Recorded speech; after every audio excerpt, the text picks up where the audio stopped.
looking. Then comes tasting and relishing. Whenever, there are people who are paid for, deciding the quality of tea and coffee. Are you aware of that? Tea and coffee, in order to decide the quality of tea and coffee, a person tastes tea. And then he says, this is the quality number 1. Again he tastes quality number 2, quality number 3. If he says, then it will be decided, this is the quality of the tea or quality of coffee, and they will be graded. So, the moment you put it in the tongue, anything, it will give you a taste. But if you once again go after that one, that means you have relished it. Taste is normal. Whenever something comes on the tongue, you taste it. But after that, if you once again go behind that, that is called as relishing. So now we have seeing and looking, tasting and relishing. Similarly, it applies to all the other senses also. You may perceive some smell, but if you go behind that smell once again, then you are hankering after that one. Similarly, you may have touched something knowingly or unknowingly, but if that touch is only for once and you are released from that, it's okay. But if you go behind that, then you are caught by that one. Similarly, smell, hearing also. You hear a sound, it's okay, no problem. But if you hear and then listen to that one, I hear something, then I stand and listen to that one, then immediately what happens? You are caught by that one. Now tell me, so there are 5 senses in our body, and if these 5 senses are our masters, then who is the slave? We are the slaves. Because we are not controlling them, they are controlling us. And where is that controlling starting? The controlling is not in the eye. The controlling is not in the eye. The controlling is in the mind. The control is in the inner entity. Inside us there is one antakaranam. There is one antakaranam. That antakaranam is the one which controls the entire activity. If I have to speak now as I am now speaking, every word has already been formulated in the mind there. Every single word which I am uttering now, it is coming after processing. There is a processing going on here. Thoughts are coming, and with that thought I am now uttering whatever I am uttering. So the process is going on there. So this particular process has been going on since time immemorial. When it started, nobody knows. When this process started, right from creation it started. Now I will tell you what is the effect of an uncontrolled mind. As I told you now, just like slaves are slaves because they have accepted to be slaves in one way, they can escape, but they don't escape. Similarly, we have become the slaves of our senses because we like it. We like to be slaves. In fact, sometimes when two people are talking to each other, they talk about their likes and dislikes. I like mangoes very much. I can't stay without mangoes. I like tea very much. I can't stay without tea at all. Morning I must have tea, as though it is a good quality. But actually speaking, what is it implying? It implies that because you cannot stay with tea or coffee or mangoes, it means that the mango is ruling you. It means that the tea is ruling you. It means that the coffee is ruling you. It applies for even persons also. I can't stay without him. I can't stay without him. What does it mean? In his absence, I will be agitated. In his absence, I will be agitated. Therefore, I myself have made myself a subordinate. I have made myself subordinate to somebody or something, and therefore, my life cannot be happy. My life cannot be happy. My life is dependent upon the presence of somebody. It can be the absence also. I cannot stand that person's sight. తెలుగులో ఏం చెప్తారు? ఆయన చూస్తే నాకు అవ్వదు. I can't stand. I can't just stand that person's sight. What does it mean? If he is present, I am agitated. If he is absent, I am calm and peaceful. So my peace is dependent upon another presence person's presence or absence. So here also we see our subordination to our inner organs. So like this, considering all these things, now the question comes how to control this mind. Now we'll put another question. Is it necessary to control the mind? I'm sure most of you are saying no. Most of you are saying no, it's not necessary to control the mind. Is it necessary or not necessary? If you don't control the mind, what will happen? If you don't control the mind, there is a beautiful place in Bangalore called as National Institute of Mental Health and Neurosciences. It's a very nice place, beautiful construction they have done. There are many rooms there. You can book a room there also. What happened, one day Pandit Jawaharlal Nehru visited Nimhans. Pandit Jawaharlal Nehru visited Nimhans when he was a Prime Minister. So he was talking to these patients. So he went to one patient and said, "Hello, how are you?" The patients there were, some chronic patients were there. So what they talk, nobody understands. They'll be talking something. Sometimes they will become relevant also. So Pandit Jawaharlal Nehru asked that patient, "How are you?" He said, "I am fine. How are you?" He asked back, "How are you?" Then Pandit Jawaharlal Nehru asked him, "What is your name?" He said, "My name is Ramesh." "Good, very happy." He said, that patient asked him, "What is your name?" Nehru replied, "I am Pandit Jawaharlal Nehru." Then he said, "What are you doing?" He said, "I am the Prime Minister of India." Then the patient said, "Sir, please come with me." The patient said, "Sir, please come with me." He took him to one room and said, "Please be careful. I was also saying like this only."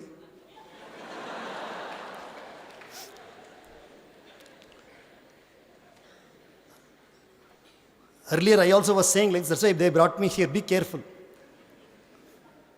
So if you don't control your mind, definitely what will happen is it will be a disaster.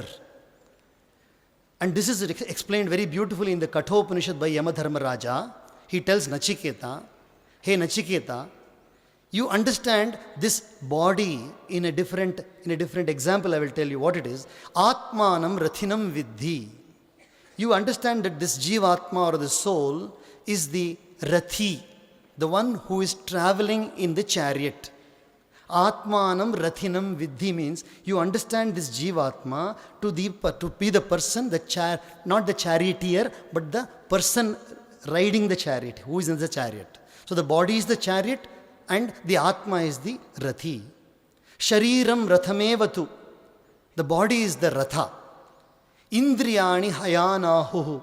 The 5 senses are called the horses. There are 5 horses. So these 5 horses are 5 Indriyas. And then Manaha Pragrahamevacha. The mind is the Lagam. The mind is the Lagam for this one. And then Buddhim tu Sarathim Viddhi. The intelligence is the Sarathi or the one who is driving the chariot. And then the road on which the chariot is going, that is the object of the senses. That means the eye likes form through the mind. The ear likes sound through the mind. The nose likes smell through the mind. The tongue likes taste through the mind. And therefore, you touch also, the skin likes touch through the mind. Therefore, mind is the lagam. Mind is the reins. If you hold the mind in control, automatically these 5 senses will come into control. If you don't hold the mind under control, what will happen? It will be a disaster. It will be a disaster. The Ratha will not go on the correct path. It will be torn to pieces by the horses which are pulling in all directions. This is in the Kathopanishad. Yama Dharmaraja is telling them. Now one more thing I will tell you. Nowadays, in the whole world, there is an awareness now. What awareness is that? That the global warming is happening. That is why all of you are having the fans. There is a global warming. Bangalore and many places in India, Karnataka were never so warm. They were quite cool. But now you see, there is a global warming happening, and the cause for the global warming is cutting trees. The cause for the global warming is cutting trees, but you know how nicely we put it? We say, we have invented so many things, we have made so many beautiful furniture. We have made so many beautiful furniture, we have made so much architecture, but at the cost of what? At the cost of total disaster in the world as far as atmosphere is concerned. We have completely spoiled the atmosphere. Now awareness has come, we want to plant more and more trees. But remember, the cause for this is the human mind. The cause for the very, very difficult, trying situation in this world is the human mind.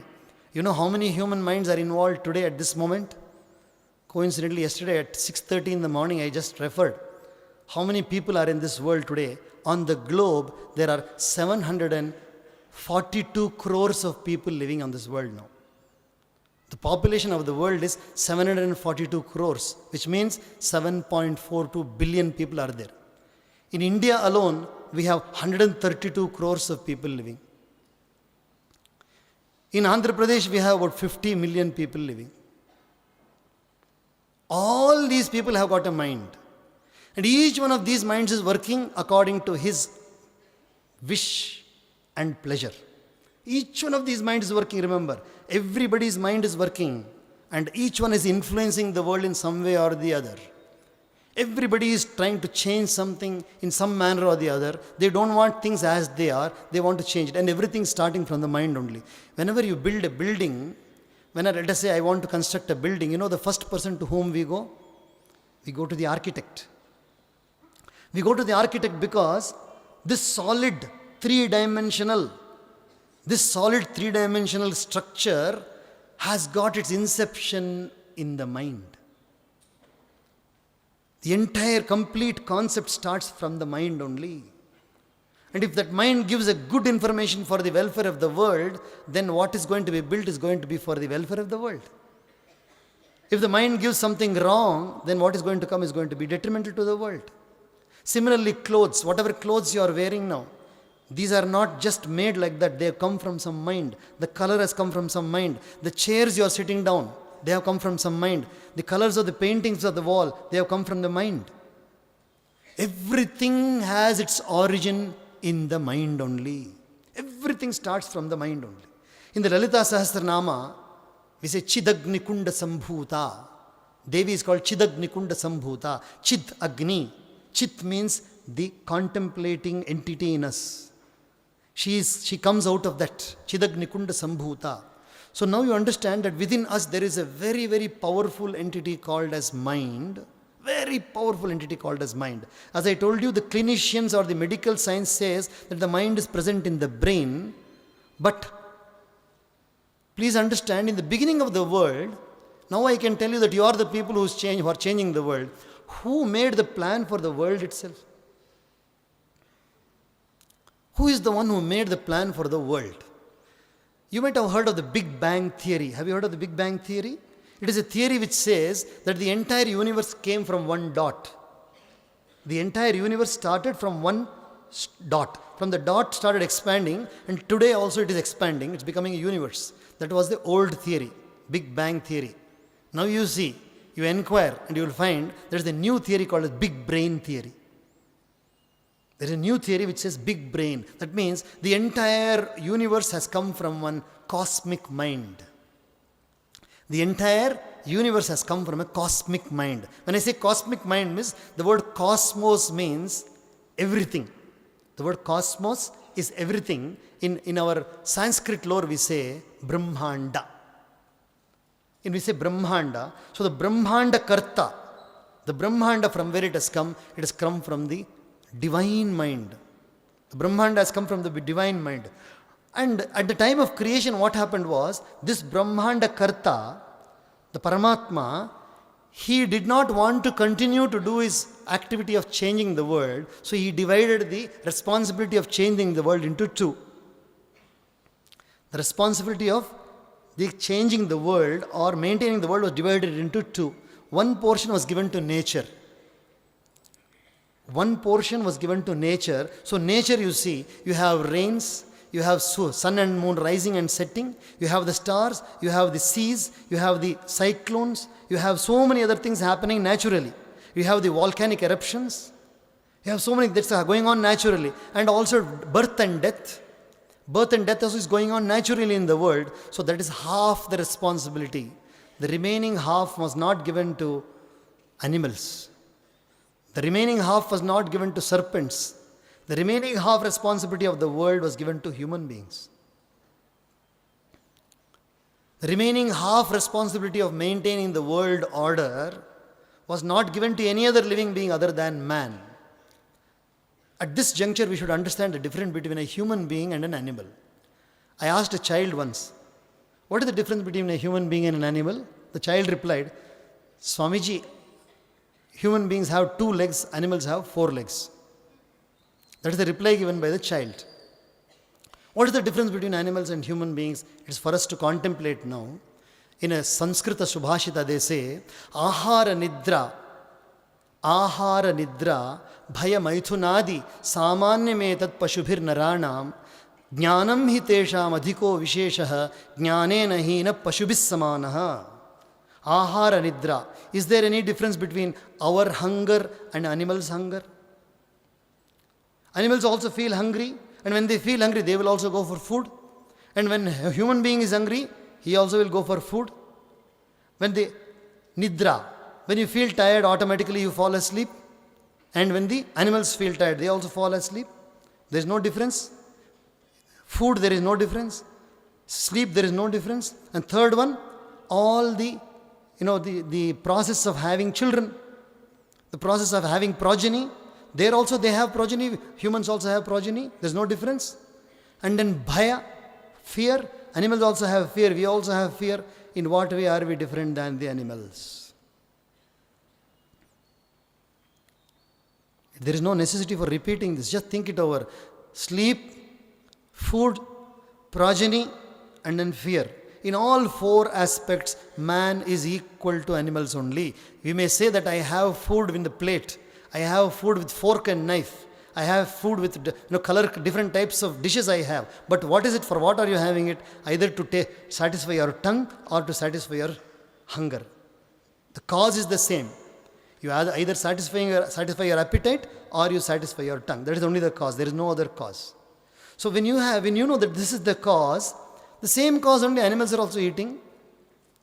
Are you aware that animals, if they have indigestion, they know how to correct it? If a dog has indigestion, it will not eat food, it will go and eat grass. If a dog has indigestion, it will go and select for a particular type of grass and it will eat it and its stomach will become all right. And there is a saying that a lion will never eat grass. Sher kabhi ghas nahi khayega. Kitna bhi bhooka kyun na ho, sher kabhi ghas nahi khayega. What does it mean? The lion will never eat grass even if it is hungry. It will only look for its own food. It is only human being. It is only the human being who eats even if he is not hungry, doesn't eat when he is hungry, sleeps when he should not sleep, he is awake when he should be sleeping. All these violations are there only with the human being.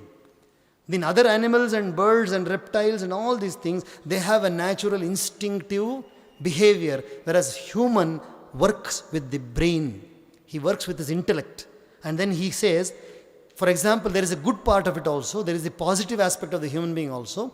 If we all, let us say, we go to a particular party or let us say for a function anywhere and food has been served and suddenly for 5 people only food was there, a 6th person comes. Food was available only for 5 people and a 6th person has come. It is natural for a human being, for a cultured human being to share and then give it to the 6th person. But have you seen animals doing this anywhere? Animals will never share. Animals will never share. Only the mother will give to the kids. The mother will give to the kids. But sharing is not there in animals. Everybody will dash. They will dash for the food. But if a human being also dashes for food, what is the difference between him and an animal? So all this what I have told you now, indication of all these things, this is to indicate that if you make up your mind, if you make up your mind, you can change many things in this world for your benefit, for your welfare. But if you do not want to change things to a positive thing, let us start not from the world, from your individual life. Each one of us, as I told you, you raised the hand not just because I told you, but because you wanted to accede to my word. You wanted to say, yes, Swamiji, we will do whatever you said. That means you wanted to accede to my request, so you raised your hand. But otherwise, you see in your life, whatever you are doing in your life, inspired by anybody in this world, definitely there is one component where you are agreeing to do it. 100%. You cannot put the blame on others and say, because he said I came. Because he told me to do this, I did. Because he only told me that's why I did this. No. You can't blame that. Definitely, there is one aspect where you also have put in an active part. And if you can correct that active part, then your life changes. So individually, considering Duryodhana was asked. Duryodhan, you know what is adharma and you know what is dharma. Why are you only doing adharma? You know what reply Duryodhana gave? Before I come to the reply, I will tell you something about conscience. From our childhood, we have been taught in our school, follow your conscience. Have you been taught or not? Follow your conscience. Duryodhana was asked, why are you doing adharma when you can do dharma? You know what he said? He answers. He says, Janami dharmam. I know what is dharma. Nachame pravrittihi. I am not inclined towards that. Janami adharmam. I know what is adharma. Nachame nivrittihi. My mind doesn't come away from that one. Kenapi devena hridisthitena yatha niyuktosmi tatha karomi. I think there is some particular power inside me which says, do. That's why I am doing. Is he not following his conscience? Is he not following his conscience? So, the old saying that you should follow your conscience has to be corrected. Follow your conscience after it has been trained. You have to follow your conscience, but before you follow it, get it trained by satsanga. If you don't get it trained by satsanga, it will become a very, very wicked conscience. Conscience also can be a wicked conscience, I'm telling you. Conscience can be a wicked conscience because so much is the power of wicked words. Every day we listen. Children will change completely when they listen to wicked words. You know the story of Ramayana, all of you have heard, studied it many times, over and over again you have heard it. Kaikeyi, Mata Kaikeyi, Rajamata Kaikeyi, wife of Dasharatha Maharaja, who had so much love and affection towards Rama. In fact, Rama never used to be with his mother Kausalya. He always used to be with his mother, Kaikeyi only. So Kaikeyi had so much love for Rama. And then the day Dasharatha Maharaja declared that tomorrow we are going to do the Pattabhisheka for Rama, then starts the new story. Everybody is happy in Ayodhya. Everybody is rejoicing. Only just 10 more hours. Just 10 more hours to go. And the proclamation will be made and the coronation is going to be done. And then comes Manthara. Manthara comes there. Manthara comes and slowly walks to Kaikeyi. See, within 1 hour she changes the mind of Kaikeyi. 1 hour. She speaks to Kaikeyi and says, are you foolish? Kaikeyi says, what is wrong with you, Manthara? You have been always my maid. You have always served me with lot of loyalty. What has happened to you? Why are you so angry? She says, are you mad, Kaikeyi? Why are you rejoicing? My dear Rama is going to be the king tomorrow and you don't want me to rejoice?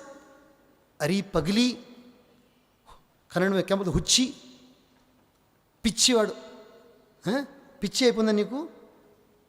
Is it the time for you to rejoice?